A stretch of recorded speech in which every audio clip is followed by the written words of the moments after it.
Hello, this is Dr. Grande.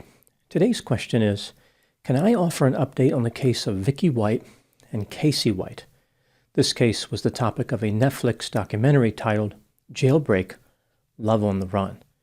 Just a reminder, I'm not diagnosing anybody in this video, only speculating about what could be happening in a situation like this.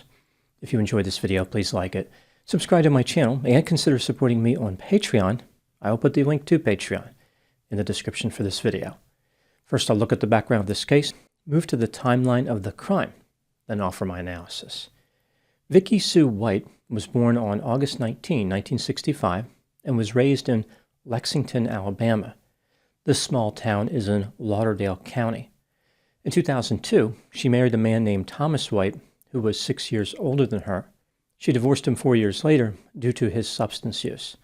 In 2005, Vicky started working at the Lauderdale County Detention Center in Florence, Alabama, about a half hour from her home. Eventually, she became the assistant director and was in charge of the day-to-day operations. Vicky was well respected in the jail, described as a mother figure and a model employee, and won Employee of the Year 4 times. Vicky became engaged to a man named Brian Garner, but the relationship did not last long. On December 27, 2009, Brian was killed in a single-vehicle collision. He wasn't wearing his seatbelt and was ejected. In 2020, Vicky encountered an inmate at the jail named Casey Cole White. Even though they shared the last name of White, Vicky and Casey were not related. Casey was born on August 20, 1983, and raised in Alabama. He had a long history of mental illness and criminal behavior. In 2012, he was sentenced to prison for attacking his brother with an axe handle. On December 2, 2015, Casey went on a crime spree, which included shooting his girlfriend, killing her dog, and shooting a woman during an attempted carjacking. He crashed while trying to escape the police and surrendered. In 2016, Casey was found guilty of 9 charges, including attempted murder, and sentenced to 75 years in prison. While he was there, Casey confessed to murdering a 59-year-old woman named Connie Ridgway in October 2015. The police could not corroborate his confession, and he recanted, but he was still charged with capital murder. Casey was transferred from the Donaldson Correctional Facility to the Lauderdale County Detention Center to await trial. He was caught with a shank and transferred from the jail back to prison. In February 2022, Casey was once again sent to the jail where Vicky worked. Various people at the jail noticed that Vicky started acting strangely, but they assumed she was just stressed out from her job. Now moving to the timeline of the crime. On April 18, 2022, Vicky White sold her house for $95,550, which was about $140,000 below market value. She moved in with her mother. On April 28, Vicky submitted documentation to retire from the detention center, effective the next day. Her coworkers were surprised, but they wished her well. On April 29, 2022, Vicky called a coworker and asked for a ride to the jail, saying that she locked her keys in her vehicle. At 9 a.m., Vicky was given a retirement party. She seemed distant during this celebration. At 9:20 a.m., Vicky ordered a deputy to remove Casey White from his cell and prepare him for transport, because she was going to take him to the courthouse for a mental health evaluation. She told her coworkers that after she dropped Casey off with other deputies, she was going to visit an urgent care because she was not feeling well. At 9:41 a.m., Vicky and Casey left the jail in Vicky's patrol vehicle. Transporting a prisoner alone was a violation of policy. At around 3:30 p.m., jail staff became concerned because Vicky and Casey had not returned. The authorities started searching for them without success. Here is what the police found during the course of their investigation. Vicky and Casey had been involved in a romantic relationship. They had been communicating on a recorded line since November 2020. All the communications with prisoners were recorded. There were over 1,000 phone calls, some of which contained phone sex. Vicky had been preparing an escape for quite some time. She purchased a rifle, a shotgun, and camping equipment. Vicky visited a store that sold sex toys and bought men's clothing at a Kohl's store. She withdrew $90,000 from various bank accounts. and purchased an orange 2007 Ford Edge using an alias. 3 days before the escape, Vicky took Casey out of the jail for 9 minutes in what appeared to be a test run. On the day of the escape, Vicky parked the Ford Edge about 10 minutes away from the jail in a shopping center parking lot. When Vicky and Casey left the jail, Vicky drove the patrol vehicle there and switched vehicles. At 11 p.m., the Ford Edge was found abandoned by a woman in College Grove, Tennessee, but the police did not connect this vehicle to Vicky until May 6. Vicky and Casey had attempted to paint the Ford Edge green, but gave up. They purchased a blue 2006 Ford F-150 pickup truck for $6,000 from a man in Bethesda, Tennessee, and continued their escape. After this, Vicky and Casey purchased a gray Cadillac after leaving the Ford F-150 at a car wash in Evansville, Indiana. They drove to a motel called Motel 41 and paid a homeless man $100 to rent a room in his name for 2 weeks. On May 4, the manager of the car wash reported that someone had left the Ford F-150 there. On May 9, 11 days after the escape, the police started searching Evansville, Indiana for any sign of Vicky and Casey. An officer spotted the gray Cadillac at Motel 41, and the police set up surveillance. They learned that the couple was staying in room 150. As the police were waiting for an armored vehicle, Vicky and Casey left the hotel room, entered the Cadillac, and drove north on U.S. Highway 41. The police pursued the Cadillac and rammed it into a ditch. For some reason, perhaps by accident, Vicky called 911. The police said the OnStar system in the vehicle was not responsible for the call. Vicky can be heard saying that the airbags were going to kill them. She wanted to get out and run, and she said, "We should have stayed at the blanking hotel." Casey White surrendered to the police, but Vicky sustained a self-inflicted gunshot wound to the back of her head. She died at 7:06 p.m. In the vehicle, the police recovered a rifle, 4 pistols, wigs, and $29,000 in cash. About a year later, on May 5, 2023, Casey White pleaded guilty to first-degree prison escape and was sentenced to life in prison. Now moving to my analysis. When I first covered this case some time ago, it was clear that Vicky and Casey were highly interested in having sex with each other. This was the primary motive for the escape.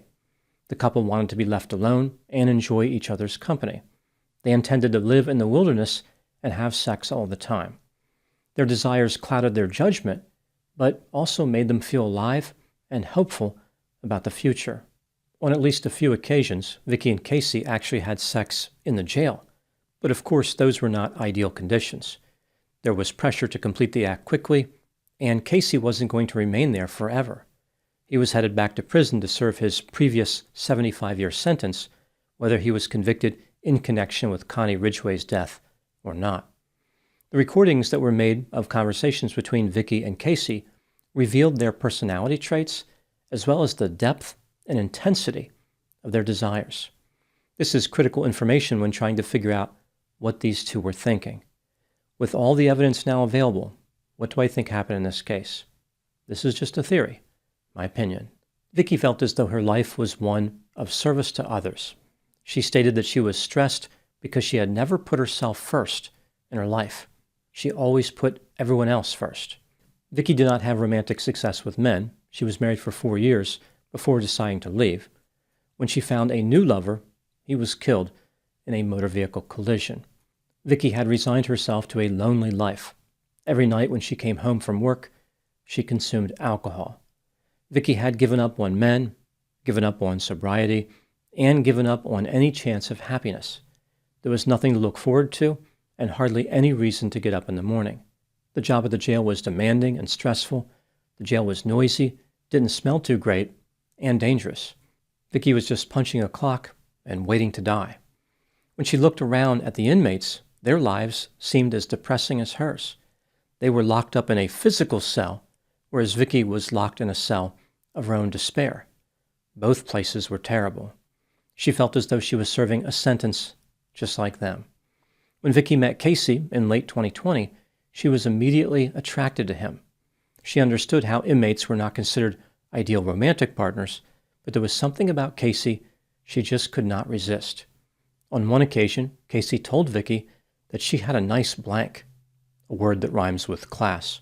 This was a risky move for Casey. He could have lost various privileges at the jail, but Vicky found it exciting. She was flattered that her posterior region had attracted so much praise. Even though it seems odd for a person who worked in law enforcement, Vicky had longed to be a clothing-challenged dancer. She told Casey that she had this desire ever since she was young. She thought it would be fun to dance on a pole and make thousands of dollars, but could not accomplish her dream due to a lack of physical attractiveness. Vicky had showed up for work for years in a uniform, but would have preferred less formal attire. Casey's interest in her body connected with Vicky's dream career. He may have been locked in a cell, but he was able to unlock Vicky's inner exotic dancer. No one was surprised more by Vicky's reciprocation of romantic feelings than Casey. He once asked Vicky what made her accept him. She responded that she knew he was a country boy. Casey said, "You sure didn't think you were going to fall in love, did you?" Vicky replied, "No, I didn't." This is how they conceptualized their relationship. They truly believed they were in love. Many of the phone calls between Vicky and Casey featured crude references to romance and sex. For example, Vicky said, "I wish I could kiss you right now, so bad. Oh, baby, I want to blank you so bad. And you're such a bad boy." There was a clear theme of badness in her comments. Casey said, "I never knew more of a woman than you. You are my queen, you are my everything, and one day I want to have real sex with you." He was unconcerned by the 18-year age difference, saying, "You are a smoking, blanking cougar. You will never get too old." At one point, Casey mentioned how he wanted a pump that could be used on his genitals. The idea of a vacuum-assisted erection elevation enhancer was alarming to Vicky. She explained to Casey that he did not need one of those negative pressure confidence generators. One logical concern for Casey would have been Vicky changing her mind about the escape plan. Casey needed Vicky more than she needed him. Strangely, he was more concerned about her cheating on him. Casey was obsessed with exclusivity in this relationship and cautioned Vicky against paying attention to another man. He also demanded reassurance from Vicky that she loved him more than her prior lovers. Eventually, Vicky reached a point where her alcohol consumption no longer dulled her suffering enough to restrain her behavior. She escaped with Casey, and it led to disaster. Let's take a look at the personality profiles for Vicky and Casey. When I conceptualize personality, I use the 5-factor model. I remember the 5 factors through the acronym OCEAN: openness to experience, conscientiousness, extroversion, agreeableness, and neuroticism. Vicky was low in openness to experience. She was not particularly creative. She was high in conscientiousness. She had a good work ethic. Low in extroversion. She tended to isolate. She had mid-range agreeableness. She could get along with people that she needed to get along with, but she could also be antagonistic. And she had mid-range neuroticism. There were feelings of depression, but generally she was not anxious.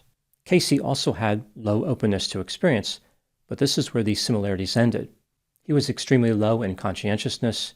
He was impulsive and irresponsible, high in extroversion, like he was sensation-seeking, extremely low in agreeableness. This is consistent with attempted murder, and high in neuroticism. Casey was angry and had feelings of paranoia. The couple was not a good match romantically, but Vicky had lowered her romantic standards to 0, so Casey looked like the love of a lifetime. Now moving to my final thoughts. Vicky White understood that her magical journey with Casey White would end in her death. The escape would involve her being with a dangerous man and having law enforcement vigorously searching for them. When talking about her retirement with colleagues, Vicky said, "When I get out, I will go out with a bang." Vicky had lived her life according to the rules, but impulsivity dominated Casey's life. He was always looking for immediate gratification.